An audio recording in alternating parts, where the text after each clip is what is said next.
నమస్తే రమగారు. నమస్తే జయ. రమగారు, ఏదన్నా సరదాగా ఉండే చందమామ కథ ఒకటి చెప్పండి. అత్యాస కథ చెప్తా. చెప్పండి. పల్లెటూరులో ఇదివరకు బిచ్చగాళ్ళు ఉండేవాళ్ళు. ఇది ఎప్పటి సంగతో చెప్తున్నాను నేను. ఊర్లో ఒక బిచ్చగాడు అడుక్కుంటూ ఉండేవాడు. ఏదో రెక్కాడితే కానీ డొక్కాడదు. రెక్కాడటం ఎందులో చూస్తాం మనం? పని చేసుకుంటే పొట్ట పోసుకోవటం. ఇప్పుడు పని చేసుకునేవాడు కాదు బిచ్చగాడు, అది అడుక్కుని పొట్ట పోసుకునేవాడు. ఏ ఊళ్ళో ఏదైనా దొరికితే తినేవాడు. ఇక ఇల్లు వాకిలి ఏమీ లేదు, ఎక్కడ కుదిరితే అక్కడ పడుకునేవాడు. సరే ఏమైంది, ఒక ఊర్లో ఏదో అడుక్కున్నాడు, తిన్నాడు. తిరిగి వస్తూ ఉంటే ఆ పూట పెద్దగా ఏమీ దొరకలేదు ఆహారం. సాయంత్రానికి ఏమీ లేదు. దాని నుంచి ఇంకో ఊరు వెళ్ళాలి. ఆ ఊళ్ళో తిరిగేశాడు, ఇంకా ఆ ఊళ్ళో ఉండకూడదు, అట్లా తిరిగేవాడు అనమాట. ఆ రెండో ఊరికి అడవి వైపుకి ప్రయాణం చేస్తుంటే ఒక ముసలాయన కనిపించాడు. ఎక్కడికి ఏమిటని మాట్లాడుకున్నారు. ఎవరు తోడు లేరు అని చెప్పాడు. నేను ఉంటాగా తోడు, అందాక వస్తానులే పదబాబు అన్నాడు. ఆ ముసలాయన అన్నాడు, ఏమిట్రా నువ్వు ఇంత వీక్గా కనపడుతున్నావు, అంటే బలహీనంగా కనపడుతున్నావు, ఆహారం లేదా, ఇందా ఈ శనగ్గింజ తీసుకో అని ఒక్క శనగ్గింజ వీడి చేతిలో పెట్టాడు. బాగుంది. వీడన్నాడు, ఈ శనగ్గింజతో పొట్ట నిండుతుందా, కడుపు నిండుతుందా, కాలు నిండుతుందా బాబయ్య అన్నాడు. ఏదైనా నిండొచ్చురా, ఏదైనా నిండుతుంది, జాగ్రత్త పెట్టుకో నా మాట విని అన్నాడు. అనేసరికి వీడేం చేశాడు, ఏదో ముసలాడు అంత శ్రద్ధగా ఒక్క గింజ చేతిలో పెడితే పచ్చటిది, అదేంటి నల్ల శనగింజ కంటే మన కాబూలి శనగలు ఉంటాయి కదా, పెద్ద గింజ అనమాట. ఆ గింజని దట్టిలో దోపుకున్నాడు. దోపుకుని ఊరు దాటాడు, అడవి దాటాడు. దాటేసరికల్లా కొంచెం చీకటి పడి 7 గంటల వేళ ఇంకో పల్లెటూరులోకి చేరాడు. ఓ వాకిట్లో ఒక ఆయన ఎవరో అరుగు మీద కూర్చొని పదాలు పాడుకుంటున్నాడు. ఈ కనపడ్డాడు. ఎవరు ఏమిటి అని కేకేశాడు. అడుక్కునేవాడిని బాబయ్య అన్నాడు. అనేసరికల్లా ఏ ఊర్రా అని అడిగాడు ఆయన. అదేదో ఊరండి అన్నాడు. పాపం మన ఊరు వాడు కాదు, ఈ ఊళ్ళో వాడికి తిండి తిప్పలు ఎట్లా కానీ, దారా ఏమైనా తిందు కానీ అని కేకేశాడు. కేకేసి అన్నం పెట్టించాడు. బాగుంది. పెట్టించేవాళ్ళమ్మ అప్పట్లో, పాత రోజుల్లో. నాకు కూడా తెలుసు నా చిన్నప్పుడు. అవునా రమగారు? పడుకునేవాళ్ళు అట్లా. ఇక చిలకడ దుంపలు అవి అమ్మటానికి వచ్చిన వాళ్ళకు కూడా అన్నం పెట్టేసేవాళ్ళు. టకుటమారాలు ఇవేవో చాటలు చేయటానికి దానికి వచ్చేవాళ్ళు. ఎవరో ఒకళ్ళు, 2కి 3కి కూడా, లేదా వాళ్ళ అమ్మ అన్నం వండుకుంటాం, కూర ఏంటంటే 3కి 4కి కూర, అంత ఆవకాయ, ఇంత మజ్జిగ పోసేవాళ్ళు. మా ఇంట్లో నుంచి కూడా బాగా వెళ్ళేవి చేయ అట్లా. తినేసి వెళ్ళిపోతారు. ఇంకా తినేసి ఇక పడుకుంటారు, తెల్లారేకి వెళ్తారు. రాత్రి పడుకోవటం కూడా, పడుకోవటం వాకిళ్లలో. అదే వాకిళ్లలో పడుకోవటమే. కానీ ఇప్పుడు అసలు పడుకోవటం 3 రోజులు మన ఊళ్ళో అందరిది పౌడర్ డబ్బాని చాట తయారు చేసేవాళ్ళు వాళ్ళు. తెలుసా నీకు? నీకు అసలు తెలీదు. ఈ పౌడర్ టిన్నులు, తర్వాత ఏమో ఈ కిరసనాయిల డబ్బాలు, వాటిని చాటలుగాను జల్లెళ్ళుగాను చేయటానికి కమ్మరం పనిచేసి కొంచెం కాల్చి చేయటం, తర్వాత సాగొట్టి సుత్తితో కొట్టి చేయటానికి చాలామంది వచ్చేవాళ్ళు. వస్తే వాళ్ళకి ఏముంది, అన్నం వండుకునే వాళ్ళ బియ్యం కూడా వీళ్ళే ఇచ్చేవాళ్ళు. ఇలా వాళ్ళే ఎవరో ఒకళ్ళు. అదేలేండి. ఎవరింట్లో ఎక్కువ పని ఉంటే వాళ్ళు ఇచ్చేవాళ్ళు. ఊళ్ళో వాళ్ళందరూ వచ్చి అక్కడ చేయించుకునేవాళ్ళు. కత్తులు సానాలు చేయటానికి కూడా మనుషులు వచ్చేవాళ్ళు. ఇట్లా వీళ్ళు పని చేసుకునేవాళ్ళు. బిచ్చగాళ్ళకు కూడా అట్లాగే అన్నం పెట్టేవాళ్ళు. వీళ్ళు పని చేసుకుని 10 రూపాయలు సంపాదించుకుని వెళ్ళేవాళ్ళు. అన్నానికి ఇక్కడ ఉన్న ఊళ్ళో ఉన్న వాళ్ళ మీదే ఆసరా పడేవాళ్ళు. మా ఇంట్లో అలా ఇచ్చేవాళ్ళు, నాకు బాగా గుర్తు. పల్లెటూర్లమ్మా, ఇది నా ఘనత కాదు, ఇది ఊళ్ళలో ప్రతి వాళ్ళకి తెలుస్తాయి ఇవి. పల్లెటూరు జీవితాలు 50 ఏళ్ల క్రితం జీవితాలు తెలిసిన వాళ్ళకి అందరికీ తెలిసిన వ్యవహారమే. ఇలా ఎవరైనా బాబయ్య రాత్రిపూట అన్నం దొరకలేదంటే ఎవరో ఒకళ్ళు, ఏముంది రేపొద్దుటికి ఉంచుకున్న అన్నం పడేసేవాళ్ళు, ఈ పూటకి అన్నం పెట్టేసేవాళ్ళు. అన్నం తింటే ఆ బయట ఎక్కడో గావంచపరుచుకుని పడుకునేవాళ్ళు. పడుకోరా అన్నారు. అనేసరికల్లా సరే వాళ్ళ అరుగు మీద పడుకున్నాడు. పడుకునేటప్పుడు ఏం చేశాడు, ఈ నడువుకు ఒక దట్టి లాంటి తలక ఒకటి ఉంది కదా, అది మడత పెట్టింది. అయితే వాళ్ళు చాప ఇచ్చారు, చింకి చాప కింద ఆ తలగుడ్డ కింద శనగ్గింజని పెట్టు పడుకున్నాడు. ఏమనుకున్నాడు, ఈ శనగ్గింజ ఏదో మహత్యం ఉంది దీనికి, లేకపోతే ఎవరైనా మనకి అడిగితే అన్నం పెడతారు, పిలిచి అన్నం పెట్టేవాళ్ళు ఉన్నారా? దారా తిందుగానని పిలిచాడు, కూర మజ్జిగ వేసి అన్నం పెట్టారు. నిన్నటిదో మొన్నటిదో ఒక స్వీట్ ముక్క కూడా వేశారు. హాయిగా ఎక్కడ చెట్టు కింద పడుకోకుండా, అరుగు మీద పురుగు పుట్రా లేకుండా హాయిగా పడుకొని ఇచ్చారు. మహామహత్తు కలిగింది ఆ శనగ్గింజ. గుర్తించాడు అని అనుకున్నాడు. ఇంతలో ఏమైంది, తెల్లవారేసరికల్లా ఇంకా ఇళ్లలో వాళ్ళు తిరగల, కోళ్ళు తిరుగుతాయి. తెల్లారేసరికల్లా కోళ్ళు తిరగటం మొదలు పెడతాయి. పొద్దున్నే అవతల ఆవిడ ఇంటి ఆవిడ లేచి పెరటి తలుపు తీసి ఉంటుంది. ఇంకా వీధి వాకిళ్ళవి తీల, ఈ గొడ్లకు పాలు తీయటాలు, కోడిబుట్ట తీయటాలు అవి చేస్తారు కదా, బుట్ట ఓపెన్ చేస్తే అవి తిరుగుతుంటాయి. ఆ తిరుగుతున్న కోళ్ళలో ఒక కోడి, ఒక పూల కోడి టక్కు టక్కు అవి ఇవి ఏరుకుని తింటూ వీడి గుడ్డ ఇట్లా తలగుడ్డ ఇట్లా తీయగానే ఆ కింద కనపడిన శనగింజలను లటక్కని తినేసింది. ఓహో, లబో దిబోమన్నాడు, మీ కోడి దొంగ మహంతి ఇక నా గింజ తినేసింది, అది మహత్తు కలిగిన గింజ, ఆయన ఎవరో మహానుభావుడు ఇచ్చాడు అని కేకలు పెట్టి గోల్ చేశాడు. ఇంట ఆయన అన్నాడు, ఏం చేతుండ్రా, పోనీ ఒక సేరు శనగలిస్తాను తీసుపో అంటే, కాదండి నాకు ఆ మహిమ గల శనగ్గింజే కావాలి, ఆ గింజ వల్లే నాకు రాత్రి అన్నం పుట్టింది, నేనేదో ఒక సంచిలో పడేసిన అన్నం తినేవాడిని, ఆకేసుకుని అన్నం తిన్నా రాత్రి దానివల్లే, కాబట్టి నాకు కుదరదన్నాడు. అనేసరికి ఆయన విసుగుబుట్టి, ఏ కోడిరా నీ శనగింజ తినది అని అడిగి, ఆ తెల్లపోలు కూడా దాన్ని తీసిపోన్నాడు. వాళ్ళ ఇంట్లో బోళ్ళు కోళ్ళు ఉన్నాయి. ఈయన కోడిని వెంబడి పెట్టుకుని వెళ్ళాడు. కోడిని వెంబడి పెట్టుకున్నాడు. ఆ పూట వాళ్ళు వెళ్ళేటప్పుడు కాస్త సద్దన్నం ఏదో పెట్టారు, అది తినేసాడు. మరి అన్నం కూడా లభించింది. కోడి ఒకటి లభించింది ఎక్స్ట్రా, గింజ వల్ల కోడి వచ్చింది, బాగుంది. కోడిని మోసుకుంటూ పోయాడు, చంకలో పెట్టుకున్నాడు. దానికి కొంచెం మనం అలవాటు అవ్వాలి కదా, మధ్యలో ఎక్కడో పడుకున్నప్పుడు దాని కాలుకో తాడు కట్టి ఓ సన్నది గావంచాని పేని సన్నగా వచ్చే ముఖ చించి పేని తాడు కట్టి తన దగ్గరే ఉంచుకున్నాడు. సాయంత్రానికి ఇంకో ఊరు చేరాడు. ఈ ఊళ్ళో చాలా పెద్ద కమత ఉన్న ఒకళ్ళ వాకిట్లో కూర్చున్నాడు. కూర్చుంటే వాళ్ళు అన్నం పెడతామన్నారు. సరే, అక్కడ వాళ్ళవే బోల్డ్ కోళ్ళు తిరుగుతున్నాయి. తన కోడిని కూడా కట్టేసి తన దగ్గర పెట్టుకున్నాడు. వాళ్ళు ముద్ద అన్నం పెట్టారు. వాళ్ళ వాకిట్లో పడుకున్నాడు. పడుకుంటే తెల్లారేసరికల్లా ఏమైంది, తెల్లవారేసరికల్లా వాళ్ళ కోళ్ళ గంప తీశారు. ఊళ్ళల్లో ఇలాగే కదా జరుగుతాయి. ఆ కోళ్ళన్నీ తిరుగుతుంటే వీడి కోడి వీడు కూడా ఏం చేశాడు, కాస్త మాగనగానే ఇద్దరు కళ్ళు తెరిచి కోడి తాడు కూడా తీసేసాడు. అది పోయి అక్కడ ఉన్న కోళ్ళతో తగాదా పెట్టుకుంది. కోళ్ళు ఎక్కరిసి పొట్టాడుకుంటాయి. ఇది అటు పొట్టాడుకుని ఇటు పొట్టాడుకుని అక్కడ వాళ్ళకి బోల్డంత కమతం, బోల్డన్ని ఆవులు గేదెలు గొడ్లు ఉన్నాయి. ఇది పోయి అక్కడ పరిగెడుతూ వాటి కోళ్ళతోటి పరిగెడుతూ ఒక ఆవేయ ఒకటి నుంచుంటే ఆవు పేయ అంటే ఆవు దూడ దాని కాళ్ళ సందులోకి వెళ్ళి అదేమో కంగారు పడి తొక్కేసింది. కోడి కాస్తే చచ్చూరుకుంది. అయ్యో రామ. చచ్చిపోయేసరికల్లా మరి ఏం చేయాలి, బయటకు వచ్చాడు. చూసుకున్నాడు, అమ్మో నా కోడి చచ్చిపోయిందో అని గోల పెట్టాడు. ఇది మహత్తు కలిగిన కోడి, దీనివల్లే నాకు అన్నం పుట్టింది అన్నాడు.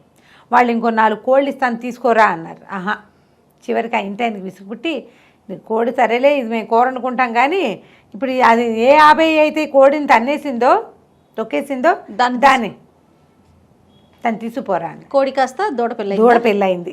దూడపిల్ల అనకూడదు, దూడ అంటేనే పిల్ల. ఓహో, పిల్ల అంటే పిల్ల, 2 పేదాలు ఉండకూడదు, ఆవు దూడ.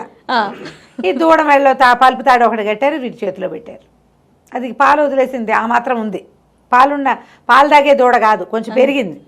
సరే, ఆ దూడని వెంబడి పెట్టు తీసుకుపోయాడు. 3వ రోజు ఈసారి ఒక పెద్ద కామంది గారి వాకిట్లో ఆగాడు. వాళ్ళు దూడను చూసి కొంచెం ముచ్చటపడ్డారు. ఆ ఇంట్లో వాళ్ళంతా సరదా పడ్డారు. అబ్బో దూడ వలే బాగుందిరా, ఆవు దూడ ఎక్కడ తెచ్చావు ఏమిట్రా, మాకు డబ్బులు ఇస్తాము ఇవ్వరా అంటే, అబ్బాయి లేదండి ఇది చాలా అదృష్ట ఆవు దూడ అన్నాడు. సరే, వాళ్ళు కూడా ఆ దూడకు 2 గడ్డి పరకలేసి వాళ్ళు వీడికి అన్నం పెట్టారు. రాత్రి పొట్ట నిండిపోతుంది, ఎక్స్ట్రా వస్తున్నాయి. సరే, ఏమైంది, తెల్లారాక వీడికి వాళ్ళు సర్దిపోస్తామన్నారు. దూడ అటు ఇటు తిరుగుతుందని మెళ్ళకు కట్టిన తాడు పలుపు తాడు వదిలేశాడు. అది అటు ఇటు తిరుగుతూ వెళ్ళి గుర్రాలు ఘాట్లో గడ్డి మేస్తుంటే పోయి ఆ గడ్డి పరకలకి ఆశపడి ఆ గుర్రాల వైపుకు పోయింది. పోయేసరికల్లా ఏమైంది, ఒక గుర్రం మహాపెంకె, రణపెంకెది, మామూలు పెంకితనం కాదు దానికి.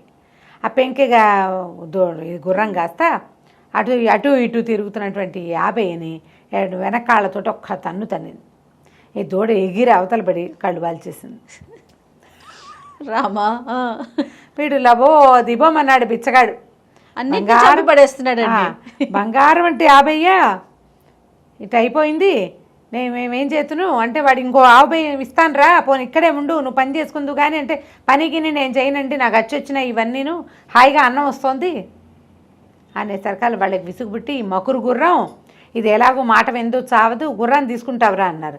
ఇంతుండే ఆవుదూడు ఎక్కడ, అంత ఎత్తుంటే గుర్రం ఎక్కడా, గుర్రాన్ని ఎక్కడైనా అమ్ముకుంటే డబ్బులు వస్తాయి. సరే, ఇది బాగానే ఉందని మరి గుర్రాన్ని తీసుకెళ్తానండి అన్నాడు. గుర్రాన్ని తీసుకుని నడిపించుకుని తీసుకెళ్తా మొదలుపెట్టాడు. ప్రతి వాళ్ళకి వీడి గుర్రం నచ్చుతుంది, ఎంత బాగుందో. సరే ఈసారి ఏమైంది, ఒక సత్రానికి వెళ్ళాడు. అయితే వాళ్ళు ఏం చేశారు, వీడికి ₹1 కూడా ఇచ్చారు. గుర్రం ఇచ్చి రూపాయి ఇచ్చారా? ₹1 ఇచ్చారు ఊరికే. ఆ పూట అయితే ఆ రోజు ముందు రోజు అక్కడక్కడ అడుక్కున్న డబ్బులు కూడా ఉన్నాయి, వాడి దగ్గర డబ్బులు ఉన్నాయి కాస్త. ఓ సత్రం దగ్గర ఆగాడు. మరి ఇప్పుడు గుర్రానికి మాలిషు దాణా గీణా కావాలి. ఎవరి వాకిట్లోనే ఆగితే దానికి తిండి వాళ్ళేం పెడతారు? సత్రంలో అయితే తనకు అన్నం పెట్టి తన దగ్గర డబ్బులు ఉన్నాయి కదా, దానికి ఏదో దాణా పెడతారు అనుకున్నాడు. సరే ఏమైంది, ఈ గుర్రాన్ని ఓ పక్కన కట్టేశాడు, లోపలికి వెళ్ళాడు. సత్రం వాళ్ళు చూస్తే ఏమైంది, ఆ సత్రం యజమానికి ఒక పిల్ల ఉంది. వీడికి ఏమొచ్చింది బుద్ధి, ఇప్పటిదాకా వాటంతటా అవి జరిగినాయి. ఏదో ఒకటి చేసి ఈ సత్రం యజమాని మాయ చేస్తే వీళ్ళకు ఒక పిల్ల ఉంది, పిల్ల నుంచి పెళ్లి చేసి తన సత్రంలో ఉంచుకుంటారనుకున్నాడు. ఇప్పటిదాకా కాకతాళీయంగా జరిగినాయి. వీడికి ఆశ పుట్టేసింది. ఇప్పుడు ఆశ పుట్టి ఎలాగైనా ఈ గుర్రాన్ని ఏదో ఒకటి చేసైనా మీ వల్లే అయ్యిందని అనాలనిపించేసింది. అనిపించేసరి ఏం చేశాడు, మా గుర్రానికి దాణా భోజనం పెట్టండి, అవి పెట్టండి, ఇవి పెట్టండి అన్నాడు. ఇతనికి ఒక కూతురు ఉంది కదా, ఈ పిల్ల కొంచెం యాక్టివ్ పిల్ల. అదేం చేసింది, ఓ చెరుగడ తీసుకెళ్ళి ఆ గుర్రానికి అందించింది. ఇది ఒక గట్టు మీద నిలబడే చెరుగడ అందించేసరికల్లా అదేదో ఇట్లా పొరపాటున దాని గొంతులో గుచ్చుకున్నట్టు అయింది. గుర్రం కాస్త మెడవాల్చేసింది. అది ఆరోగ్యకరమైన గుర్రం కాదు. ఇక వీడు అరిచరిచి కేకలు పెట్టి పోట్లాడాడు. ఇక మామూలుగా పోట్లాడ. సత్రం యజమాని కాదు, అతను గుమస్తా. ఆ సత్రం నడుపుతాడు, జీతం రాళ్ళకే పనిచేస్తాడు. ఏం చేస్తారు వాళ్ళు, గుర్రం ఇంకోటి కావాలంటే ఎక్కడి నుంచి ఇస్తారు, నాకు ఇంకో గుర్రం కావాలన్నాడు. గుర్రం మేము ఇవ్వలేం బాబు, ఏదైనా ఇంకోటి చెప్పండి, ఏదైనా ఇంకోటి చెప్పండి అంటే, అయితే ఓ పని చేయి, నీ పిల్ల ఉంది కదా, నీ పిల్ల వల్లే గుర్రం చచ్చింది కాబట్టి పిల్లనిచ్చి పెళ్లి చేయి మాకు అనేసరికల్లా వాళ్ళు అన్నారు, అట్ట ఎట్ట కుదురుతండి, మీకు వాళ్ళు ఎవరో గుర్రాన్ని తాడొచ్చి ఊడ తెచ్చి మీ చేతిలో పెడితే అది మీ వెనకాల నడిచి వచ్చింది, పిల్ల కదా, పిల్లని అడుగుతాం, మా పిల్ల ఒప్పుకుంటుందో ఒప్పుకోదు. సత్రం గుమస్తా అయితే ఒప్పుకోవాలి, పిల్లని అడగాల్సిందేనన్నాడు. సరే వాళ్ళ అమ్మ అంది, అడిగేదేమిటి పిల్లని, అదే ఒప్పుకుంటుంది, ఏం పర్వాలేదులేండి నేను ఒప్పిస్తాగా అంది. అన్నాక ఏమైంది, సరే ఇద్దరు ఏదో మాట్లాడుకున్నారు.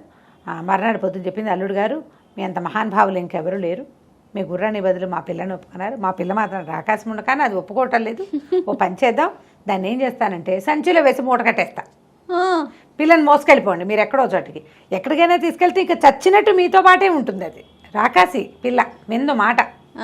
ఇప్పుడు ఇక్కడైతే విందు, మీ దగ్గరికి వచ్చేసాక వినకేం చేస్తుంది, మరి బత్త ఒక గోను సంచి వేసి మూట కట్టేస్తానండి, మూట మోసుకెళ్ళండి. బాగానే ఉంది, మూట మోసుకుంది. పిల్లని ఇస్తామంటే ఏమిటి, రేపొద్దున వాళ్ళ పిల్లని వాళ్ళు చూడరు, ముందు పెళ్ళి అయిపోవాలి. సరే పెళ్ళి అయిపోతే చాలు అనుకున్నాడు. వాళ్ళు ఏం చేశారు, ఆ పిల్లని ఒక మూటలో కుక్కి దాన్ని మూతి కట్టేసి, పెళ్లి చేశాక పెళ్లి చేయలేనే మరి పెళ్లి చేయడానికి పెళ్లి కాదు నేను కూర్చొని అంటోంది, డైరెక్ట్గా మూట కట్టేశారు. కట్టేసి అప్పచెప్పారు. ఆ మూటను మోసుకురాలేక చచ్చాడు వీడు. ఆ లోపల ఉన్న వాళ్ళు ఎగిరి గంతలేస్తుంటే ఎట్ట తీసుకొస్తాడు, అదే కదా, ఎటా గొటా తీసుకొచ్చి ఒక అడవిలోకి చేరాడు. ఆ పిల్లని మూత సంచి ఊడదీసి నేనే నీ పతిని అందామనుకున్నాడు. మూట ఊడదీసేసరికల్లా ఆ మూటలోంచి పెద్ద కుక్కోటి బయటకు వచ్చింది. వాళ్ళు వీడిని వదిలించుకోవడానికి ఏం చేశారు, తమ వాకిట్లో ఉన్న ఒక ఊర కుక్కని అందులోకి సంచిలోకి వేసి కుట్టేసి ఇచ్చేసారు. మంచి పని చేశారు. అయితే పిల్ల కావాలి వాడికి. అది కాస్త ఆ పొద్దున్న నుంచి వీడితో మోయబడి ఉందేమో, తిక్క పుట్టిపోయింది సంచిలో. అది ఒక్క అమాంతం వీడి మీదకి లంఘించి ముక్కు కొరికేసింది. ఇంకేం చేస్తాడు, పారిపోయింది బండి, ముక్కు కొరికేసి. ముక్కు నెత్తురు గారుకుంటూ ఉంది. ఇక అన్నం ఎక్కడిది సున్నం ఎక్కడిది అడవిలో. ఆ కొవ్వుడు సగం చిరిగిపోయిన ముక్కుకి ఎట్టగొట్ట పట్టీలు కట్టుకుని మళ్ళీ ముష్టడి కోట మొదలుపెట్టాడు. అడ్జస్ట్ కాదు, ఆశపడకుండా ఒక చోట ఆగుంటే అంత ఇలా అయ్యేది కాదు. ఈ గుర్రాన్ని పిల్లకి మారు చేద్దాం అనుకున్నాడు, అక్కడ చెడిందనమాట. అన్ని చోట్ల అందరూ అవకాశం ఇచ్చారు, ఉండరా నాయన ఇక్కడ బతుకు అంటే ఒప్పుకోలేదు. అలాగే అత్యాశ పడతారు ప్రజలు. అవునండి, ఆగరు, ఒక చోట ఆగరు, ఇంకా ఏదో వస్తుంది అనుకుంటారు, ఇంకా ఏదో వస్తుంది అనుకుంటే ఇగో ఇలా అసలుకే మోసం, ముక్కు ఊడిపోతుంది అనమాట. అది కంచికి మనం ఇంటికి. భలే సరదాగా ఉంది రమ్మగారు. నమస్తే అండి. నమస్తే. నమస్తే రమ్మగారు. నమస్తే జయ. రమ్మగారు, బాగా తెలివిగా ఉన్నవారు వాళ్ళ స్టోరీలు చెప్తూ ఉంటారు కదా, తెలివి తక్కువగా ఉన్నవారి స్టోరీలు భలే ఫన్నీగా కూడా ఉంటాయి కదా, అలాంటిది ఏదైనా ఒక కథ చెప్పండి. ఇదివరకు కొన్ని చెప్పుకున్నాం కదా మనం. ఓ ఊళ్ళో పానకాలని ఒక ఆయన ఉండేవాడు. ఆయన అనుకోండి, ఒక కుర్రాడు అనుకో. వాడు ఏదో కొంచెం సుమారుగా ఉండేవాడు, అంత తెలివైన వాడు కాదు, ఒట్టు వెరుబాగులాడా అనేవాళ్ళు వాళ్ళ ఊళ్ళో. ఆ ఊళ్ళో ఏం పని దొరికేది కాదు. సరే ఏమనుకున్నాడు, కొంచెం దూరంగా ఓ రంగాపురం అనే ఊరు ఉంది, ఆ ఊరు పోదామని బయలుదేరాడు. అక్కడ ఏమైనా పని దొరుకుతుంది అని. నడుచుకుంటూ పోయాడు. అప్పుడు ఏముంది పల్లెటూళ్ళలో ఇవే కదా. అవును. నడిచాడు నడిచాడు నడిచాడు నడిచాడు. సరే ఆ ఊళ్ళోకి ప్రవేశిస్తూనే కొంచెం ఒక 10 అడుగులు ముందుకెళ్ళంగానే ఇళ్ళు మొదలైపోయింది. ఊర్లలో గమనించండి, ఊళ్ళోకి వెళ్ళగానే మనకేమి ఇళ్ళు వాకిళ్ళు కనపడవు. అవుట్స్కట్స్లో సిటీస్లో లాగానే ఖాళీగా ఉన్నట్టుండి ఒక దారి దాటిన తర్వాత అప్పుడు ఇళ్ళు ఇల్లు మొదలు కనిపిస్తుంది. కొంచెం తొందరగానే ఇళ్ళు ఉన్నాయి. ఓ ఇంటి వాకిట్లో ఒక ఆయన ఓ దున్నపోతుని తోకపుచ్చుకుని దాని వెనకాల తిరుగుతూ అది అటు ఇటు గింజుకుంటుంటే ఈయనవే తొందరగా ఈయనవే అని దాని వెనకాల పెడుతున్నాడు. దున్నపోతు అది దున్నపోతూ అదేమో తోక విదిలించుకుంటూ తన్నడం గిన్నడం చేయటల్లా పాపం. తోక విదిలించుకుంటోంది, అటు ఇటు ఇటు ఇటు తిరుగుతోంది. ఎప్పటికీ ఇంతవే 100 రూపాయలు పోసుకొన్నాను నేను నిన్ను, నీ మొహమండా అని తిడుతున్నాడు దాన్ని. అక్కడి నుంచి అది తోక విదిలించుకోవడానికి ట్రై చేస్తోంది. ఇది చూస్తున్నాడు. వీడికి చూస్తూ వాళ్ళకి అప్తే రేపు ఎంతుంది ఏమిటి అని చూస్తున్నాడు. వీడి తెలివితేటలు అవి. అక్కడి నుంచి ఏం చేశాడు, ఛీ నీతోటి ఇట్లా కాదు, నిన్న రాత్రే నువ్వు పిల్లని పెడతావని చెప్పాడు నిన్ను నమ్మినవాడు, పెట్టలేదు నువ్వు, ఇవాళ కూడా పెట్టట్లేదు, పద నీ సంగతి చెప్తా అని ఆ దున్నపోతూ పలుపు వెప్పుకుని బయలుదేరాడు. అదేమిటో వ్యవహారం చూద్దామని ఈ పానకాలు వీడు ఏ పని మీద వచ్చాడు, పని కోసం వచ్చాడు. తన దారిని దాన్ని పోవాలా, పోకుండా ఈ దున్నపోతు వెనకాల నడుచుకుంటూ పోయాడు. అక్కడి నుంచి ఈ దున్నపోతు వాడు ఈ కుర్రాడు అక్కడ ఎవరింటికో వెళ్ళాడు. ఆ ఇంటి తలుపు కొట్టాడు. ఆ ఇంట్లో నుంచి ఒక ఆయన బయటకు వచ్చాడు. నీ దున్నపోతు నువ్వు తీసుకో, ఇది దూడని పెట్టట్లేదు అన్నాడు. అనేసరికల్లా ఆయన అటు ఇటు ఇట్లా తిరిగి ఇటు వచ్చాడు. వచ్చి దాన్ని తోక పట్టుకుని చూశాడు శ్రద్ధగా. చూశాక ఇది నా దున్నపోతు కాదు, నేను అమ్మింది కాదు ఇది. ఎందుకంటే నేను అమ్మినప్పుడు దీని తోక మీద ఒక జోరీగా ఉండాలి, ఇప్పుడు లేదు కాబట్టి ఇది అది కాదు అనేసరికి, కాదు నేను అబద్ధాలు చెప్తాను అనుకున్నావా, నువ్వే అమ్మావు, నాకు తెలుసు కదా, మీ వాకిట్లో మా వాకిట్లో నేను ఒక దున్నపోతుని అమ్మాను, నీకే అమ్మాను, కానీ ఈ దున్నపోతు ఖచ్చితంగా అది కాదు, నేను అమ్మిన దున్నపోతు తోక మీద జోరీగా ఉండాలి, ఇప్పుడు లేదు కాబట్టి ఇది కాదు. నేను అబద్ధాలు చెప్తానంటే మా ఇంటా వంట లేదని వీడు, మీ ఇంటా వంట మాత్రం ఉందా అని వాడు, ఇలాగా చెడామడా పొట్టాడుకున్నారు. ఒక 25 మంది చేరారు. ఎప్పటికీ తెగటల్లా మాట, ఇదేనంటాడు వాడు, ఇది కాదంటాడు వీడు. మన పానకాలు కూడా చూస్తూ నుంచున్నాడు. ఆహా ఏమిటో భలే బాగుంది కదా కొట్లాట అని. ఆ చుట్టుపక్కల చేరిన వాళ్ళు ఏం చేశారు, ఎవరో బాణాకర్రలు పుచ్చుకుని పొలం వెళ్తూ, అరే ఏమిట్రా ఎంతసేపు అని కొట్టుకుంటారు, కొట్లాట తేలద్దు, ఇదిగోండి తీసుకోండి, చెరుకోకర్ర ఇచ్చి కొట్టుకోండి. ఊరంతా తెలివిగల గారు. అవును. అక్కడి నుంచి కర్రలతో టపా కొట్టేసుకున్నారు. కర్రల యుద్ధం మొదలైంది. జనం అంతా దూరంగా జరిగారు వీళ్ళు పోట్లాడుకోవడానికి వీలుగా చూస్తున్నారు. ఇంతలో ఏమైంది, సగం కొట్లాట అయిన తర్వాత ఎవరికి దెబ్బలు తగలకుండానే ఈ కర్రలు కాస్త పుట్టుకుని విరిగినాయి. కత్తులు అయితే విరగవు, అదే కదా, కర్రలు విరగవు, కొట్టేసుకుంటే విరిగేసరికి ఆ కర్రలు ఇచ్చిన వాళ్ళు ఉన్నారు. అవురవరా ఫోన్లే మీరు కొట్లాడుకుంటున్నారు కదా, వీలుగా ఉంటుందని కర్రలు ఇస్తే మీరు కర్రలు కాస్త విరిచేసారా, మీ సంగతి చెప్తామని ఆ వాళ్ళు రే కొట్టండ్రా వెళ్ళిన అందరూ కలిసి దుమ్ములో పొరలాడి చిచ్చిత కొట్టేస్తారు ఇద్దరిని. అక్కడి నుంచి వీడు వాడు లేచి చూసుకున్నారు. అందరు వెళ్ళిపోయారు. ఊళ్ళంతా దుమ్ము, ఎట్టంతా దుమ్ము. సరే వీళ్ళకెళ్ళి స్నానాలు చేసి మంచి బట్టలు కట్టుకుని వచ్చి మళ్ళీ నుంచున్నారు.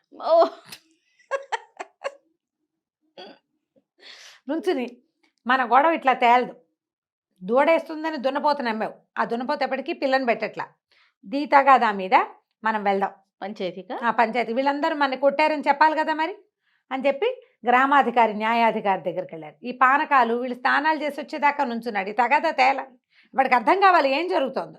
వీడు కూడా పోయాడు అక్కడికి. గ్రామాధికారికి చెప్పారు, ఇలా దున్నపోతుని అమ్మాడండి, నేను కొన్నానండి, వీడేమో ఆ దున్నపోతు ఈయన దున్నపోతు ఒకటి కాదంటున్నాడు, దాని మీద చుండిగా ఉండాలట జోరీగో, అదేమో ఇప్పుడు లేదు, కాబట్టి మేమిద్దరం కొట్టుకుంటున్నాం, మేము కొట్టుకుంటుంటే ఊళ్ళో వాళ్ళు వచ్చి మాకు చెరుకోకర్ర ఇచ్చారండి, కర్రలు కాస్త విరిగిపోయాయండి, మా కర్రలు విరిచేస్తారని వాళ్ళంతా మమ్మల్ని దుర్ముల్లో పొరలాడించి కొట్టారండి, రంగయ్య భూషయ్య రామయ్య సిద్ధప్ప అని 10 పేర్లు చెప్పారు. గ్రామాధికారి కొళ్ళు మండిపోయింది. ఏరా వెదవల్లారా, వాళ్ళు కొట్టారని చెప్తున్నారా, ఏది మీరు ఇంత శుభ్రంగా ఉన్నారు, ఇలాంటి తీర్పులు ఏం చెప్పాను, అరే వీళ్ళిద్దరిని చితకొట్టేయండి రా,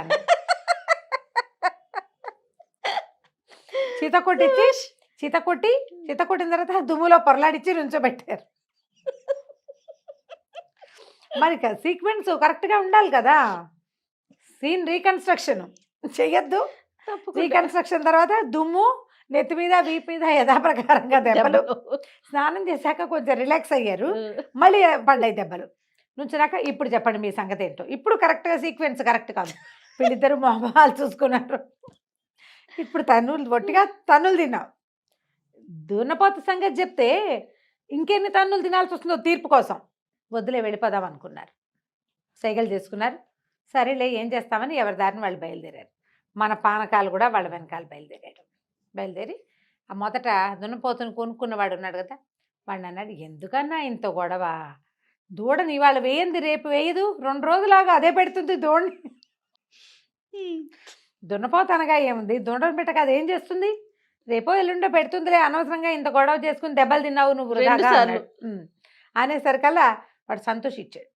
చాలా మంచివాడివిరా, నువ్వు నాకు మంచి ఐడియా చెప్పావు, ముందే చెప్పుంటే అసలు ఈ కొట్లాటకు వెళ్ళకపోయేవాడిని, ఇంకో 2 రోజులు చూసేవాడిని, దానికి ఏమైనా పని కావాలంటే నేను చూపిస్తానని ఈ మహా తెలివైన పానకాలను కూడా పెంపడముచ్చుకుని తీసుకుపోయాడు. ఆ ఊళ్ళో వాడికి తప్పకుండా పని దొరుకుతుంది. అంతే కదా, అందరూ మహా తెలివైన వాళ్ళు కదా. బాగుంది. తెలివిగల్ల వాళ్ళ కథలు. ఇప్పుడు ఏంటంటే అవతల వాళ్ళని ఫూల్స్ని చేయటం కష్టం, అందరూ ఫూల్సే అయితే ఏముంది. ఇలా ముల్లా నసరుద్దీన్ కథ కూడా ఒకటి ఇలాంటిది ఉంటుంది. ఆయనకి గాడిదలు ఉన్నాయట నసరుద్దీన్కి. పక్కింట్లో వాళ్ళు ఎవరో ఒక ఆయన పక్కింట్లో, మన ఇంట్లో ఏదైనా 2-3 బళ్ళు ఉన్నాయి అనుకో, పక్క వాళ్ళకి అవసరం వస్తే మీ బండి తాళాలు ఇవ్వండి అని అడగరు. అవును. ఈ కంచర గాడిదలు 2-3 ఏమో బయటికి పంపించేశాడు. వాళ్ళ అబ్బాయి వాళ్ళు వేసుకెళ్ళిపోయారు. ఒక్క గాడిదను పక్కింటి ఆయన వచ్చాడు. వచ్చి, ముల్లా గారు నేను బయటకు వెళ్ళాలి, మీ గాడిదని కొంచెం అరివిస్తారన్నాడు. లేదు మా ఇంట్లో మా గాడిద అన్నాడు. ఇలా 2-3 సార్లు మాట్లాడుతుంటే అందరూ మాట్లాడుతున్నారు, గడ్డి ఏమైనా తెచ్చారని ఆ పక్కన సందులో కట్టేసిన కంచర గాడిద ఓనర్ పెట్టింది. పెట్టంగానే ఆయన అడిగట, అదేంటండి మీరు గాడిద లేదన్నారు, మీ గాడిద అరుస్తుందంటే నువ్వు ముల్లాని నమ్ముతావా గాడిదని నమ్ముతావా అని అడిగట ఆయన. ఎవరిని నమ్ముతావు, అదే కదా. అప్పుడు ఆయన ఇంకేం అనలేకపోయాడు, ఆయన తెలియదు వెళ్ళిపోయాడు. ఇలాగే ఉంటాయి కథలు తెలివి తక్కువ వాళ్ళకి. చాలా బాగుంది. ఎక్కడో చెప్పండి రమ్మగారు, వెళ్ళొద్దాం ఒకసారి. మన కూడా అలా చేసేస్తారు వాళ్ళు. రైట్ అండి. నమస్తే రమ్మగారు. నమస్తే జయ. రమ్మగారు, ఈ ప్రపంచంలో ఉన్న ప్రతి దానికి ఏదో ఒక విలువ ఉంటుంది కదా. దేని విలువ దాందే. కొంచెం ఎక్కువ ఉండొచ్చు, కొన్నిటికి తక్కువ ఉండొచ్చు. అసలంటూ పనికిరాదంటూ ఏమీ లేదంటాం కదండి. అవును కదా. కానీ కొన్ని సందర్భాల్లో అసలు దీనికి ఏం లేదు కదా అనిపించేస్తుంది. కొన్ని అమ్మ దీనికి చాలా ఉంది కదా అనుకుంటూ ఉంటాం.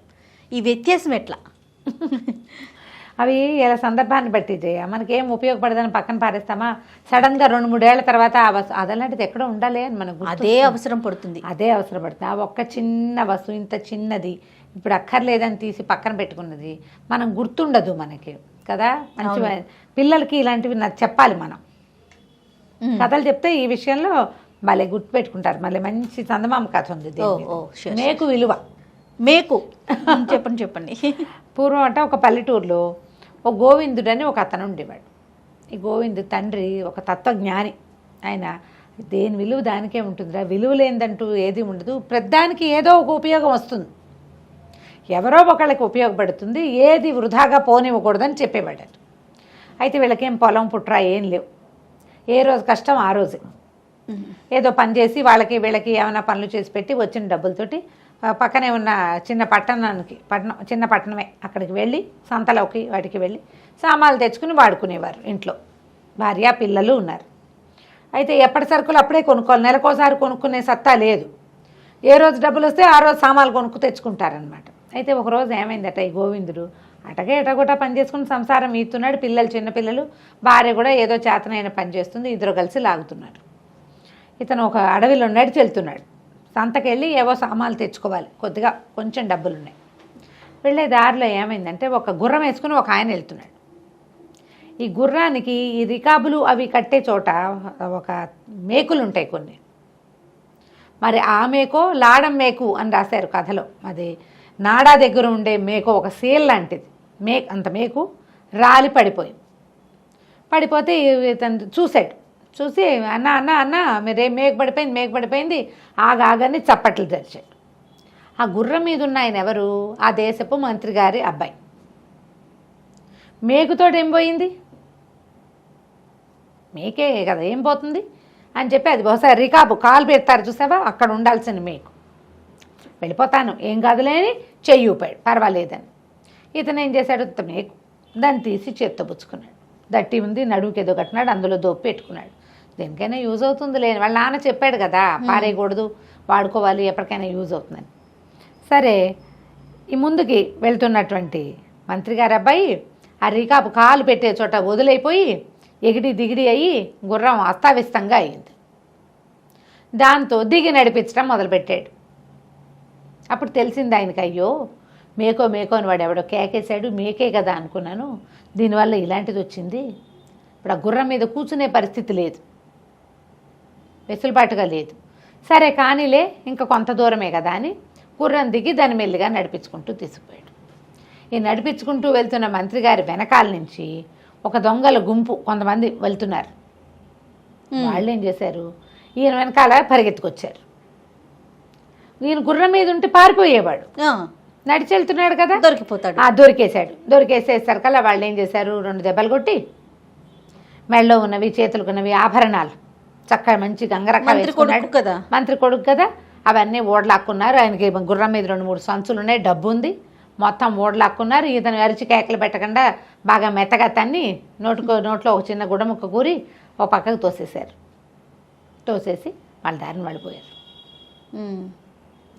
గోవిందుడు ఆయన దారిన ఆయన పని అయిపోయింది. ఈ గోవిందుడు మేకపుచ్చుకొని మెల్లిగా నడిచి వెళ్తుంటే ఎక్కడి నుంచో ఏడుపులు మాటలు వినపడుతున్నాయి. ఎవరో ఏడుస్తున్నారు, మాటలు వినపడుతున్నాయి. సరే ఏవో కాదు, గందరగోళంగా ఏడుపు కూడా కాదు, అదొక రకమైన ధోరణి. ఇప్పుడు ఏం చేయాలని ఆక్రోశం వెళ్ళబోస్తున్నారనమాట. వెళ్ళబోస్తుంటే ఇతను అటు వెళ్ళాడు, ఎవరో చూద్దామని. చూస్తే ఒక కోటీశ్వరుడు ఒక ఆయన మంచి ఎద్దుల బండిలో బయలుదేరాడు. ఎక్కడ ఆ బండికి సీల ఉంటుంది కదా, చక్రాలు బండికి నిలబెట్టి ఇట్లా కరిపిస్తారు, దానికి కరిపించి ఆ బండి చక్రం ఊడి రాకుండా ఉండడానికి ఇక్కడ ఒక మేక పెడతారు, శీల. అక్కడి నుంచి ఎవరు బాబు ఏమిటి అంటే, నాయన పక్క ఊరికి ఏదో పని మీద వెళ్తున్నాను, మరి అవకాశం పోయింది, సడన్గా ఇదేమో విరిగిపోయింది, బండి ఎట్లా ఆగుతుంది, ఎడ్లు గిడ్లు అన్నీ బాగానే ఉన్నాయి, మామూలుగా ఏంటంటే వసికర్రలు ఏవో ఉంటాయి, ఒక కర్ర విరిచి ఓ పుల్ల పెట్టినా సరిపోతుంది, ఇది గూడు బండి, సామాన్లు మోసుకెళ్లే బళ్ళకైతే కనుక వసికర్రలు ఉంటాయి, ఒక బద్ద విరిచిపెట్టినా సరిపోతుంది. ఈ బండి ఏమో అందంగా అలంకరించిన గూడు బండి, ఎక్స్ట్రా కర్ర పుల్ల ఏమీ లేదు. ఏమో ఏదైనా ఒక మేకు లాంటిది ఉంటే చూడు బాబు, దీనికి పెడదామంటే ఇతను దట్టిలో పెట్టుకున్నాడు కదా, బాబు ఈ మేకు తీసుకోండి అని ఆ మేకు పెట్టాడు. ఎక్కువ దూరం ఏం వెళ్ళక్కర్లా, కొంత దూరం గ్రామ సావిడ దాకా వెళ్ళిపోతే అక్కడ ఏదో రిపేర్ జరుగుతుంది. ఇక్కడేం చేస్తాడు, రోడ్డు ఈ అడవి మధ్యలో ఆయన, పైగా ఏదైనా పులి పుట్రా లాంటిది ఏదైనా వస్తే గొడ్లు బెదిరిపోతాయి, ఎడ్లున్నాయి కదా. సరే మేకు పెట్టేసరికి ఆయన సంతోషించి, మా నాయన బంగారు కొండ భలే వచ్చావురా నువ్వు అని చెప్పేసి ఇందా అని ఒక కాయం చేతిలో పెట్టాడు, బంగారు కాసు. బంగారు కాసు అంటే 4 రోజుల గ్రాసం వీళ్ళకి, చిన్న పేద కుటుంబం కదా. ఎంత సంతోషించాడు, ఏమిటి ఈయన ముక్కకి ఇంతది వచ్చిందా, ఆయన పారేసుకుని పోయాడు. అదే కదా, అదే ఇనుప మేకుకి మనకి బంగారపు కాయన వచ్చింది. సంతోషంగా వెళ్ళొస్తాను బాబు అని వాళ్ళని బండెక్కిచ్చాడు. ఇతను నడుచుకుంటూ పోయాడు. సంతకెళ్ళాడు, కొద్దిగా చిల్లర మల్లర మిగిలింది దాచుకుని బోల్డ్ అని సామాన్లు కొనుక్కున్నాడు. ఒక పెద్ద బస్తాలో మూట కట్టుకున్నాడు. పిల్లలకి తినుబండారాలు కొన్నాడు, తమకి పప్పులు అవి ఇవి తిరుగుమాత సామాన్లు అవన్నీ కొనుక్కున్నాడు. కొనుక్కొని కాస్త బియ్యము మోసుకురావాలి. ఆ రోజుల్లో అలాగే మోసేవాళ్ళు. మధ్యలో ఏదైనా బండి ఆసరా దొరికితే ఆ బండి మీద వేసుకోవటం, లేకపోతే వాళ్ళే ఎత్తుకోవడం దింపుకోవటం, కింద ఎట్లా గొట్లా తీసుకొచ్చేవాళ్ళు. ఒక చేతి సంచి, ఒక భుజం మీద మూట, నడుచుకుంటూ వస్తున్నాడు. మళ్ళీ వెనక్కి వస్తుంటే పిల్లల ఏడుపులు వినపడుతున్నాయి. ఎక్కడో ఎవరో పిల్లలు ఏడుస్తున్నారని చెప్పేసి ఈ బస్తా మోసుకున్నట్టు వెళ్ళలేక బస్తాను చెట్ల చాటును పెట్టి మళ్ళీ రోడ్డు మీద వదిలిపెడితే ఎవరైనా ఎత్తుపోతారు. ఆ పక్కకి వెళ్ళేసరికల్లా ఎవరో ఒక కలిగిన ఆవిడలేనే ఉంది, ఒక ఆడ మనిషి, పిల్లలు లబలబలాడుతూ ఏడుస్తున్న 5-6 పిల్లలు. ఎవరమ్మా ఏమిటమ్మా ఇక్కడ ఎవరు ఎందుకున్నారు ఏమిటి, ఆవిడ చూస్తే కలిగినట్టుగా కనపడుతుంది. నగ నాణ్యం ఉంది, పట్టు చీర కట్టుకుంది, పిల్లల కాళ్ళకి చెప్పులు ఉన్నాయి, పిల్లలు చక్కగా విలువగల బట్టలే వేసుకున్నారు. ఏడుపులు మొత్తుకోళ్ళు మసిపాతలలే మొహాలు, బట్టలు బాగున్నాయి కానీ పిల్లలు మాసిపోయినట్టున్నారు. నుంచి అడిగాడు, ఎవరమ్మా ఏమిటంటే, మొన్న సాయంత్రం వ్యాహ్యాళికని అడవిలోకి వచ్చాము, అంతా సరంజామాతోటే వచ్చాం, వస్తే బండి వాళ్ళ పిల్లలు అటు ఇటు పరిగెడుతుంటే వాళ్ళ వెనకాల ఆడుతూ నేను కూడా వచ్చేసాను. మా మాతో పాటు వచ్చిన బండివాడు ఏమైపోయారో తెలీదు.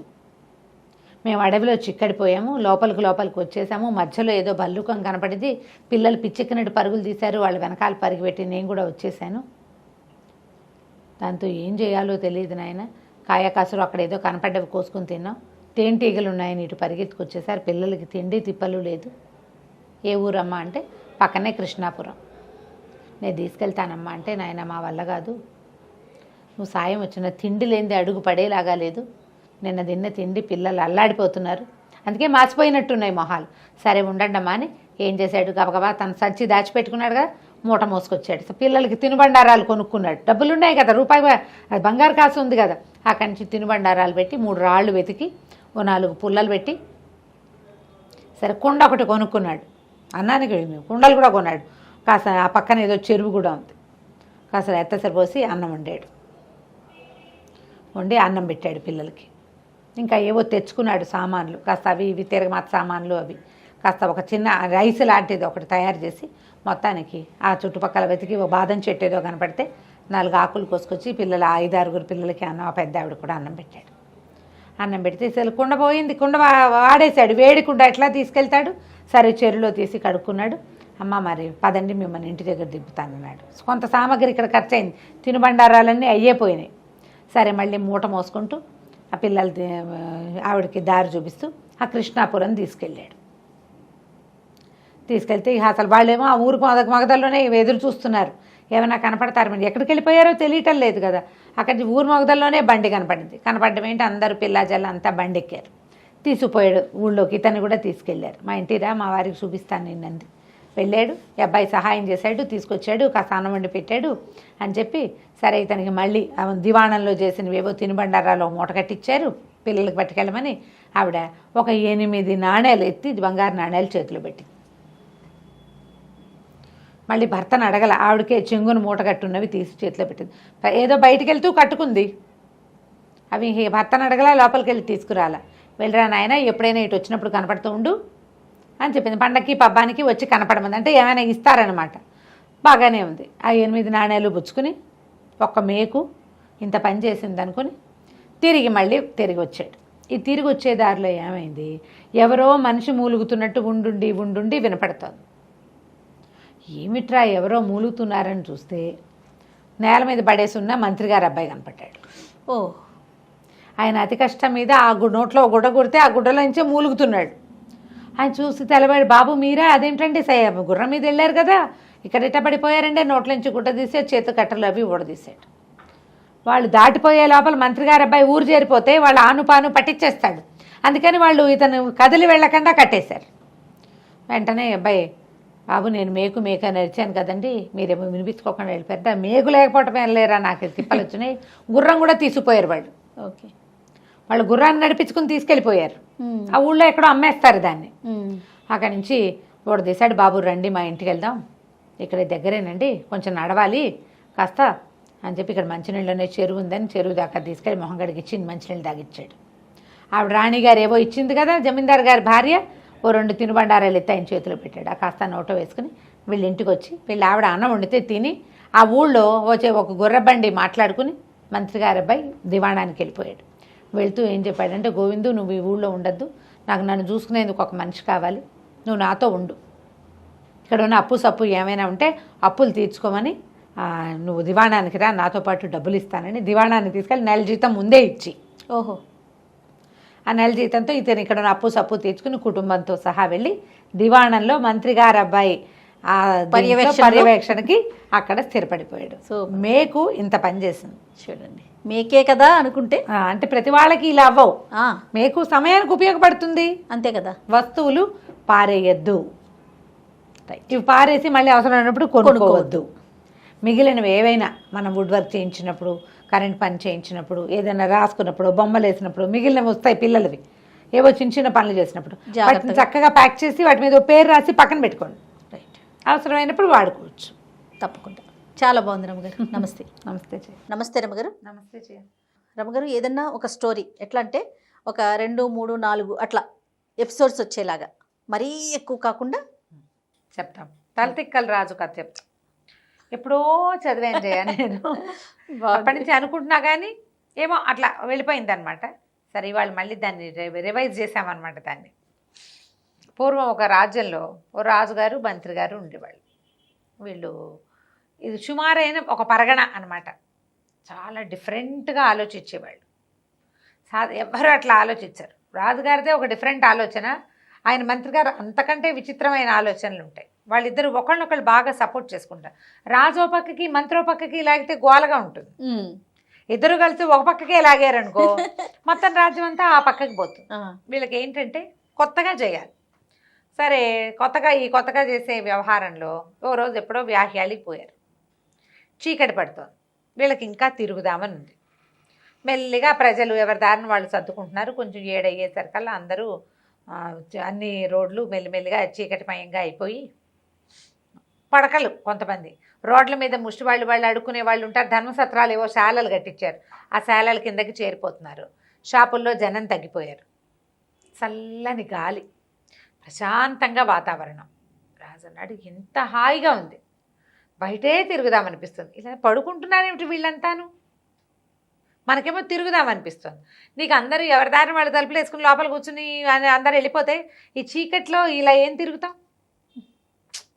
అందరూ జనం ఉంటే సందట్లో ఎంజాయ్ చేయటం వేరు. అవును, నిశ్శబ్ద నీరవంగా ఉంటే ఏం తిరుగుతాము అని మంత్రి గారిని అన్నాడు. ఏమంటే మీకేమనిపిస్తుంది అన్నాడు. నాకు కూడా అలాగే అనిపిస్తుందండి.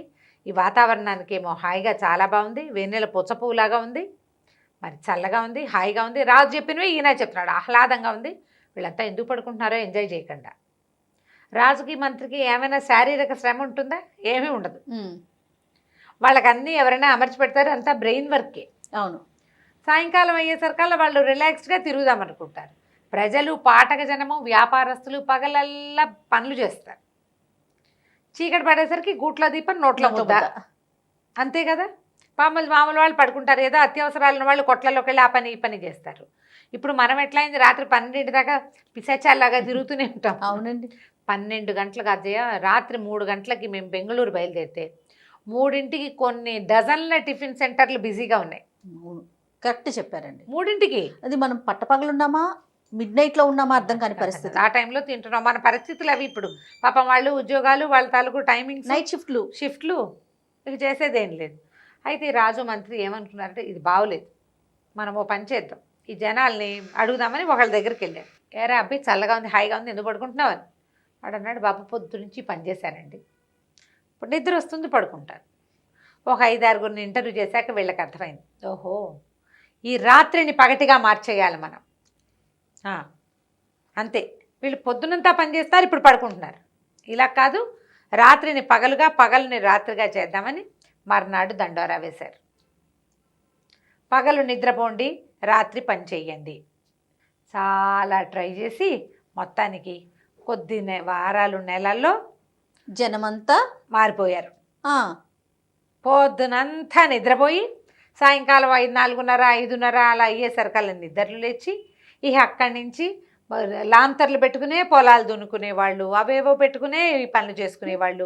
షాపులన్నీ తెరిచి ఉండేవి. రాత్రిపూట అంతా కళకళలాడేది. తెల్లవారుజామున 5 గంటలకి అట్లా పడుకోవటం మొదలుపెట్టేవాళ్ళు. పగలల్లా పడుకునేవాళ్ళు. స్టోరీ పేరుకు తగ్గ రాజారాం గారు, తలదిక్కల రాజు. అది. అక్కడి నుంచి ఆ రోజు బజార్ వెళ్ళినప్పుడు వీళ్ళకేం తెలిసింది, వంకాయ కోరేటు, బీరకాయ కోరేటు. అక్కడి నుంచి గోధుమ పిండికి ఒక రేటు, బియ్యానికి ఒక రేటు, బెల్లానికి ఒక రేటు, పంచదారకు ఒక రేటు. ఇలా రేట్లు కుదరవు, అన్నిటికీ ఒకటే రేటు. నువ్వు సేరు బియ్యం తీసుకో, ఒక దుడ్డు, ₹1. సేరు పాలు తీసుకో, ఒక దుడ్డే. సేరు పంచదార తీసుకో, ఒకటే దుడ్డు. అన్నిటికీ రూపాయలే. దానికి 2, దీనికి 6, దీనికి 16. ఇదేం లెక్క, పిచ్చి లెక్కలు అవన్నీ. పిచ్చ లెక్కలన్నీ మాకు కుదరవు. మొత్తం ఆ బజార్ అంతా ఒకటే రేటు. వ్యాపారస్తులు ఏం సంపాదించుకుని ఏడుస్తారు. సరే, ఈ దుడ్డు లెక్క పెట్టించారు. మాకు డబ్బులు చాలవంటే వీళ్ళు కావాలంటే మేము ఇస్తామంటాడు రాజు, ప్రజలు ఇబ్బంది పడకూడదు అని ఈ ఏర్పాటు చేశాడు. ఇట్లా రాత్రిని పగటిని చేశారు. అన్నిటికీ ఒకటే రేటు చేసి హాయిగా ఉన్నారు రాజు మంత్రి. మనం చాలా బాగా చేసాం, మనం కదా డిఫరెంట్గా చేసాం, వేరే రాజ్యాల వాళ్ళతో పిచ్చి వెధవులు, మనం సరిగ్గా చేస్తున్నాం అనుకున్నారు. ఇంతలో ఒక గురువు, ఒక శిష్యుడు ఈ ప్రాంతాల ఆ వైపు నుంచి వెళ్తూ ఈ రాజ్యంలోకి వచ్చారు. వాళ్ళు వచ్చింది 2ంటికి, 12:30, 1 గంట. ఎక్కడైనా భోజనం దొరుకుతుందని భావించారు. మధ్యాహ్నం 12:30 అయితే ఇంకో గంటలో 1:30కి మనకి ఇంచుమించు ఆకలేసేస్తుంది. వీళ్ళు రోడ్ల మీద పెట్ట పురుగు లేదు, కనీసం ఒక ఎలిక, కుక్క కూడా తిరగటల్లా. ఎండ మలమలా మాడిపోతుంది. అన్ని తలుపులు వేసేసి ఉన్నాయి, కొట్లన్నీ కట్టేసి ఉన్నాయి, ఎవ్వరు లేరు, ధర్మశాలలు మూసేసి ఉన్నాయి. ఏమిటి అందరూ లిచ్చకపోయారా, జనం ఎవరు లేకపోతే అలాగే కదా అనిపిస్తుంది. ఏమిటి అని చూస్తే అట్లా నడిచి వాళ్ళకి ఎక్కడా ఏమీ దొరకల. అయితే ఒక దేవాలయపు ప్రాంగణంలో ఒక పక్కన మరి కాస్త జామ పళ్ళు అవి ఉన్న చెట్లు కనపడితే సరే ఈ పూటకు పలహారం చేద్దామని జామకాయలు కోసు తిన్నారు. మంచి ఎండలో నడవటంతో పక్కన నుయ్యి ఉంటే నీళ్ళు కాస్త నీళ్ళు తోడుకుని మొహం కాళ్ళు చేతులు కడుక్కుని దేవాలయం గట్ల మీద పడుకున్నారు. చీకటి పడుతుండగా రణగొండ ధ్వని మొదలైంది. మామూలుగా 1 గంట 2 గంటలు పడుకొని లేస్తాం కదా, లేచి చూస్తే ఇంకేముంది, పట్టపగలల్లే అన్ని దీపాలు రకరకాలవి, రాజప్రాసాదపు దీపాలన్నీ వెలిగిపోయినాయి, రోడ్ల మీద రథ దీపాలన్నీ వెలిగిపోయినాయి, కొట్ల నిండా దీపాలు, జనాలంతా ఎవరి దారిన వాళ్ళు సామాన్లు పుచ్చుకుని కర్రలు కఠార్లు పుచ్చుకుని పోయేవాళ్ళు పోతున్నారు. గుర్రాలను పట్టుకెళ్ళేవాడు, గేదెలు దోలుకెళ్ళేవాడు, అందరూ గొర్రెలు దోలుకెళ్ళేవాళ్ళు కూడా తిరుగుతారు. రాత్రిపూట తిరుగుతారు విడుంపదేగా, వీళ్ళకి ఏమిటి దీని వీళ్ళకి అసలు అర్థమే కాల. సరే మరి పొద్దున ఆహారం లేదు కదా, కొట్లన్నీ తెరిచారని ఏదైనా కనీసం వంట చేసుకుని తినేసి ఏ ధర్మశాలలోని షాపులోకి వెళ్తే గోధుమ పిండి సేరు 1 దుడ్డు. అరే ఇంత చీప్ అనుకున్నా, నెయ్యి సేరు 1 దుడ్డే. ఒక 6-8 రూపాయలు ఇచ్చేసరికల్లా వీళ్ళకి 10 రోజులకి సరిపడా ఆహారం వచ్చేసింది. సరుకులన్నీ వచ్చేసాయి కదా, ఎంత ఆశ్చర్యపోయారు. చక్కగా తెచ్చుకుని ధర్మశాలలో పెట్టుకుని చపాతీలు చేసుకున్నారు, ఏదో రొట్టెలు చేసుకుని పాయసం ఏదో చేసుకుని కాస్త స్వీటు హల్వా చేసుకుంటారు కదా, సరే ఏదో కూర వండుకున్నారు, తిన్నారు. తినే కుర్రాడు అన్నాడు, గురుగారు ఎంత బాగుందండి, మనం 50 రూపాయలు 100 రూపాయలు పెడితే కానీ మనకు ఆహారం దొరకదు, పట్టుమని 10 రూపాయలు ఖర్చు పెట్టకుండా 10 రోజులకు సరిపడా ఆహారం దొరికేసింది, ఈ ఊళ్ళో ఉండిపోదామండి అన్నాడు. అంటే గురుగారు అన్నారు, ఒరే నాయన పొరపాటును కూడా ఇక్కడ ఉండకూడదురా, ఇది పిచ్చివాళ్ళ రాజ్యం, ఈ ఏర్పాట్లు ఎందుకైనా ఏమిటి అని అన్ని కొట్లలో ధర్మశాలల్లో కనుక్కున్నాడు. రాజుగారి తెలివితేటలకి ప్రతిఫలమే ఇది అని అర్థమైంది ఆయనకి.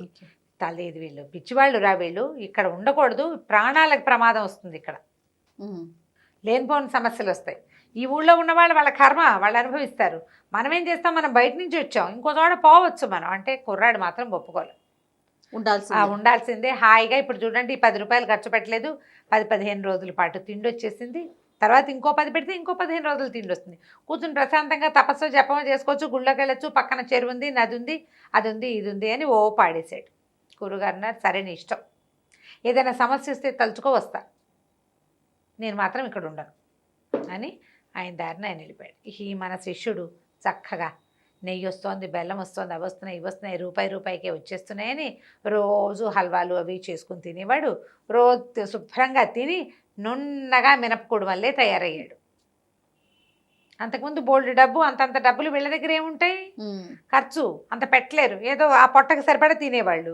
మనకి తక్కువకి వస్తుంటే మనం ఏం చేస్తాం, ఫ్రీగా వస్తే తక్కువకి వస్తే ఫోన్ వేసుకుంటాం, ఫోన్ వేసుకుని తినేసి హాయమని ఉండేవాడు. ఇది నడుస్తుంది. గురుగారు వెళ్ళిపోయారు, వీళ్ళు ఇక్కడే ఇతను ఇక్కడే ఉండిపోయాడు. పక్కన ఏదో దేవాలయం ఉంది, ఆ దేవాలయానికి పోయి వస్తూ చేస్తుండేవాడు. ఇంతలో ఏమైందట, ఒకసారి ఒక దొంగ ఒకడు వరహాల శెట్టిగారు అనే ఒక శెట్టిగారి ఇంట్లోకి కన్నం వేశాడు. శెట్టిగారు చాలా సంపన్నుడు, బాగా సంపాదించాడు. వాళ్ళ ఇంట్లో ఎక్కడ పడితే ఎక్కడ వజ్రాలు రత్నాలు రాసులు పోస్తుంటాయని చెప్పుకునేవాళ్ళు పనివాళ్ళు. మరి గోడ దూకి గోడకు కంత పెట్టి ఇంట్లోకి వెళ్తే సులువు కదా, 2 గుప్పెళ్ళు తెచ్చుకున్నా సరిపోతుంది. అయితే ఈ గోడకి కంత కొట్టే క్రమంలో దూరుతుంటే గోడ బలహీనంగా ఉంటే ఆ గోడ కుప్ప కూలిపోయి వాడి మీద పడిపోయింది. ఆ కంతలో ఉన్నవాడు సగంలోనే ఉన్నాడు, ఇరుక్కుపోయాడు, పడి చచ్చిపోయాడు. చచ్చిపోయేసరికి వాడి కొడుకు, దొంగ కొడుకు రాజుగారి దగ్గరికి ఫిర్యాదు తెచ్చాడు. మా నాన్న తన కులవృత్తి చేసుకుంటున్నాడు. ఓహో, మా నాన్న కులవృత్తి చేస్తుంటే దుర్మార్గుడైన వరహాల శెట్టి గారి గోడ కూలి మరణించాడు, నాకు కాంపన్సేషన్ ఇప్పించండి అని. తప్పులేదు, బాగుంది కదా, రాజుకు తగినటువంటి ప్రజలు. అయితే అక్కడి నుంచి అయ్యో అలా చచ్చిపోయాడు, ఆ గోడ కూలి ఎలా చచ్చిపోయాడు అంటే తెలియదండి, గోడ బలహీనంగా కట్టారు, సిమెంటు ఇసుక పాళ్ళు అవి సరిగ్గా కలపల, కింద కంత పెడితే పై గోడ కూలటం ఏమిటి, మా నాన్న ఏమైనా వాళ్ళ ఇంట్లో వాళ్ళని ఏం చేయాలనుకున్న వాళ్ళ గోడ కూలగొట్టే ఉద్దేశం మా నాన్నకు లేదు, కేవలం దొంగతనానికి వెళ్ళాడు, అది ఆయన కులవృత్తి, ఎవడి వృత్తి వాడు చేసుకోవద్దు. బాగుంది, మహాప్రభువుల రాజ్యంలో ఈ వృత్తి చేస్తుండగానే ఇలా అయ్యింది అనేసరికి పట్టండి వరహాల శెట్టి అని వరహాల శెట్టిని పిలిపించారు. ఏమయ్యా నువ్వు సమాధానం ఏం చెప్తావు, నీ వల్ల ఒక బక్క దొంగ మరణించాడు, పట్టు వీడికి వెయ్యండి రా కొరత అన్నారు. అమ్మ బాబో ఈయన కేక పెట్టాడు వరహాల శెట్టి, లేకపోతే దీన్ని ఏమంటారు, మన మెడ తెగేస్తారు, దాన్ని ఏదో అంటారు వజ్రశిల, దాని మీద పెట్టి కొడతారు తల, తలార్లు వీడిని తీసుకెళ్ళి తల నరికేయమన్నారు. నరికేయమనేసరికల్లా తలారులంతా అన్నారు, బాబు మన దగ్గర వజ్రశిలలు లేవండి, ఈ మధ్యకాలంలో మనం మెడ నరకలేదు, ప్రాణానికి ప్రాణం అంటాడు రాజు. బక్కవాడు చచ్చిపోయాడు కాబట్టి బండవాడిని చంపేయాలి, అయ్యో ఎవరి వల్ల కూలిపోయిందో వాడిని చంపేయాలి. చంపేయాలంటే ఈజీ మెథడ్ ఏమిటి? తలగొట్టేయటమే. ఆ తలగొట్టాలంటే కత్తి వజ్రశిల ఉండాలి. వజ్రశిల కట్టండోయ్ అన్నాడు. వరహాల శెట్టి అన్నాడు, బాబు నన్ను క్షమించండి, ఆ గోడ నేను కట్టింది కాదు, మేస్త్రి ఎవడో కట్టాడు, పైగా ఇప్పుడు కాదు మా నాన్న కాలంలో కట్టింది, ఎప్పటిదో ఆ గోడ. నేను గోడ కట్టి ఆ గోడ బలహీనం కాబట్టి కూలిపోతే నా మీదకి చెప్పాలి, గోడ కట్టింది అసలు నేను కానే కాదండి అన్నాడు. ఎవడు కట్టాడు గోడ? ఒక మేస్త్రి కట్టాడు. ఆ మేస్త్రి ఉన్నాడా అంటే వరహాల శెట్టి పుట్టకల్లాడు కట్టిన గోడ అది. అప్పటికి ఉన్న మేస్త్రి ఇప్పుడు ఏమవుతాడు? వరహాల శెట్టికి 40 ఏళ్ళు వస్తే ఉన్నాడు.